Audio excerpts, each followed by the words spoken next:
few here. Let's start with the Express and these pictures of Prince William and Princess of Wales staying longer than planned and clearly quite moved, at some points quite distressed, but also being very open with well-wishers, weren't they, about the impact of this on them personally? Absolutely. They were incredibly candid, actually. They were in Sandringham and Prince William shared this sentiment which the Express have led with. The Queen was like everyone's grandmother. And actually, that isn't an exaggeration. What we've been hearing all week from people that have been in the queue that we've been monitoring is the Queen is like my mother, my grandmother, I've grown up with her. People feel that familial connection with her. And William was being very candid with the people that he spoke to. He said, this week's been very difficult for me. It evoked memories of his mother dying and having to attend her funeral when he was young. He also said to someone that was emotional, don't cry now, you'll start me. Oh, which for him, it's very casual for him. And one sentiment he said that I wanted to pick out is, he described this as one of those moments where you kind of think to yourself, I'm prepared, but you're not that prepared. And actually quite a few people we've spoken to this week have said the same thing. Yeah. They had a strong response, stronger than they thought. And people that have gone to the queue have said, I never thought I'd find myself here, but I felt compelled to come and pay my respects. And Kate also, she was very candid too. She said, we're very tired, but the crowds are keeping us going. Yeah, that's it, isn't it? I mean, you know, everyone knew the age of the Queen and so on. And you know, and this echoes what goes on in people's lives at home, that you can prepare for a moment, but you can't stage manage grief. And this is sort of what we've been seeing on a mass scale. So it is interesting that it's sort of captured the mood of the nation.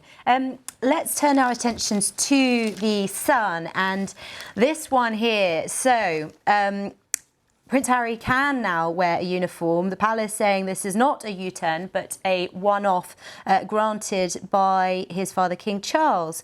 Tell us more. Well, somebody on the Sun's graphic design team has captured the fact that this has been flip-flopping. They've gone, Harry can wear a uniform, so it means he'll be allowed to wear it tomorrow for a vigil, and that's by the Queen's coffin as she's lying in state. Now, as we know, uniform to the royals is very important. It's very symbolic. Harry did move away from being a senior royal. He moved away and he lost the right to wear it, but now we know he will be able to. It's being described as a one-off decision by the King as a mark of respect. And we know Harry did do 2 tours of Afghanistan. He said earlier in the week via a spokesperson that his decade of service isn't determined by the uniform that he wears, but now we know he will actually be able to wear it. And he's not the only one. Of course, this comes after Prince Andrew, who also lost his titles for different reasons, the fallout of the Jeffrey Epstein scandal, was given special dispensation to wear his naval uniform at a similar vigil. And that is very much on the minds of the people at The Guardian at the moment. And I'll just bring up this story here for us as well, so you can tell us what's been said about that. You're absolutely right, and that can't be stressed enough. Prince Harry stepped away from his royal duties. Prince Andrew lost his titles due to that association with the sex offender Jeffrey Epstein. Now, he, of course, has always strongly denied allegations against him, but the palace did decide to take away his titles due to what was going on. Now, what's happened over in the US, which The Guardian have picked up on, is that some of the victims of Jeffrey Epstein are saying the Duke of York had stepped away from public view. We hadn't seen him for a really long time, and now he's in the limelight, and victims are finding that very hard to deal with, according to their lawyers. Now, Marianne Wang, she represents some Epstein survivors as they identify. She says it's beyond shameful to see Andrew being granted any form of state-sponsored honour or privilege given his affiliations with Jeffrey Epstein. And also, one of her partners, Aurora DiCarlo, has also added, the images of Prince Andrew being adored can give the impression that all has been forgiven, and that could have a deterrent effect on victims who want to speak out. So The Guardian picking that up, and we haven't actually really seen that explored much this week, so interesting from them. No, interesting. And also, you know, there has been a bit of a divergence between, you know, the international media and certainly the US press and the sort of the blanket coverage and pretty much uniformly positive coverage that we've seen in the UK. So interesting that this is coming out now in The Guardian. Let's turn our attention to other stories, because there are other stories, there are other things going on in the world. And this is something that our business editor Simon Jack was talking about, this story that's on the Daily Star about bankers and this U-turn here. I mean, there is this issue, isn't there, about in this country about sort of one rule or an understanding that there might be one rule for one set of people and another for everyone else. And so this is about the new business secretary, Kwasi Kwarteng, potentially looking at scrapping a cap on bonuses. And this was brought in, wasn't it, during the aftermath of the financial crisis. How is this going to go down with people?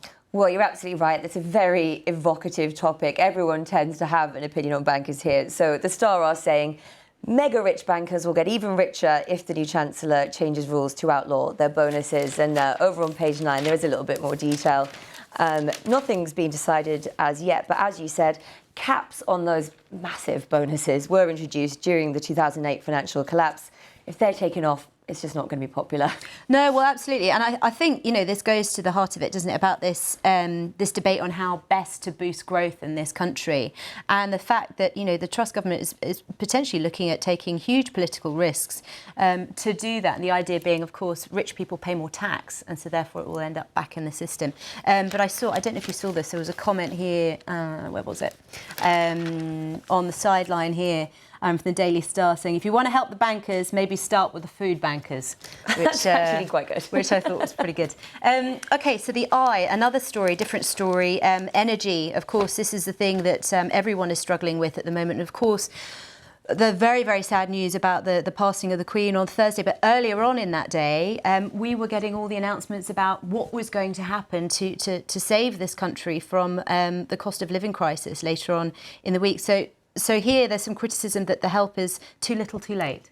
Yeah, so all this is happening against this backdrop of everything rising, costs rising for normal households and also for businesses. And what's being said is that packages can't come soon enough, but they're being delayed and, of course, delayed further by what's going on at the moment. So over on page 18, that does get outlined a little bit more. As you said, they're saying energy help plan is too little, too late.